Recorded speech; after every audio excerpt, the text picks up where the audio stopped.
പിതാവിൻ്റെയും പുത്രൻ്റെയും പരിശുദ്ധാത്മാവിൻ്റെയും നാമത്തിൽ ആമേൻ. ഇന്ന് നമ്മൾ ചിന്തിക്കാൻ പോകുന്ന വചനം ജപമാലയെ പറ്റിയാണ്. എന്താണ് ജപമാല? ജപമാലയുടെ ശക്തി എന്താണ് നമ്മൾ തിരിച്ചറിയണം. പലരും പല വിധത്തിലും ചൊല്ലുന്നുണ്ട്, പല വിധത്തിലും വ്യാഖ്യാനിക്കുന്നുണ്ട്. എന്നാൽ ജപമാല എന്ന് പറഞ്ഞാൽ പുത്രനായ യേശുനാഥനെ മറിയം ഗർഭം ധരിച്ച വചനമാണ് ജപമാല. ഈ ജപമാല നമ്മൾ ചൊല്ലുമ്പോൾ പിശാച് ഓടിപ്പോകും, അലറി കൂകി. അത്രയേറെ ശക്തിയാണ് ജപമാലയ്ക്ക്. എന്തുകൊണ്ടാണെന്നറിയാമോ?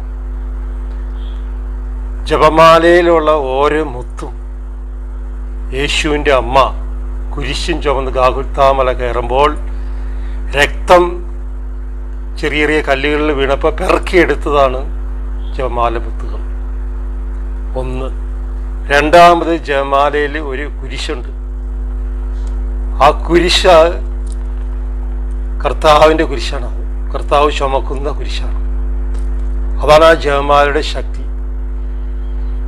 53 മണി ജപം നമ്മൾ ചൊല്ലുമ്പോൾ പിശാചിൻ്റെ തല തെറിക്കും. നമ്മൾ ചിന്തിക്കാൻ പോകുന്ന വചനം ലൂക്കയുടെ സുവിശേഷം 1-ാം അധ്യായം 28-34. ആ വചനം ഒന്ന് നമുക്ക് നോക്കാം. 28. ദൂതൻ അവളുടെ അടുത്ത് വന്ന് പറഞ്ഞു, ദൈവകൃപ നിറഞ്ഞവളെ സ്വസ്തി, കർത്താവ് നിന്നോടുകൂടെ. ഇതാണ് ശരിക്കുമുള്ള ജപമാല. നന്മ നിറഞ്ഞ മറിയമേ എന്നല്ല, അത് തെറ്റാണ്. ദൈവകൃപ നിറഞ്ഞവളെ സ്വസ്തി, ഇത് ദൂതൻ പറഞ്ഞ വാക്കാണ്. അത് ചൊല്ലണം നമ്മൾ 100 പ്രാവശ്യം, 500 പ്രാവശ്യം, 1000 പ്രാവശ്യം, 53 പ്രാവശ്യം ചൊല്ലുമ്പോൾ അത് നമ്മുടെ മേലെ പരിശുദ്ധാത്മാവ് ഇറങ്ങി വരും. വീണ്ടും 34-ാം വാക്യം, മറിയം ദൂതനോട് പറഞ്ഞു, ഇത് എങ്ങനെ സംഭവിക്കും? ഞാൻ പുരുഷനെ അറിയുന്നില്ല. ദൂതൻ പറഞ്ഞു, അത്യുന്നതന്റെ ശക്തി നിന്റെ മേൽ വരും, പരിശുദ്ധാത്മാവ് നിന്റെ മേൽ ആവസിക്കും.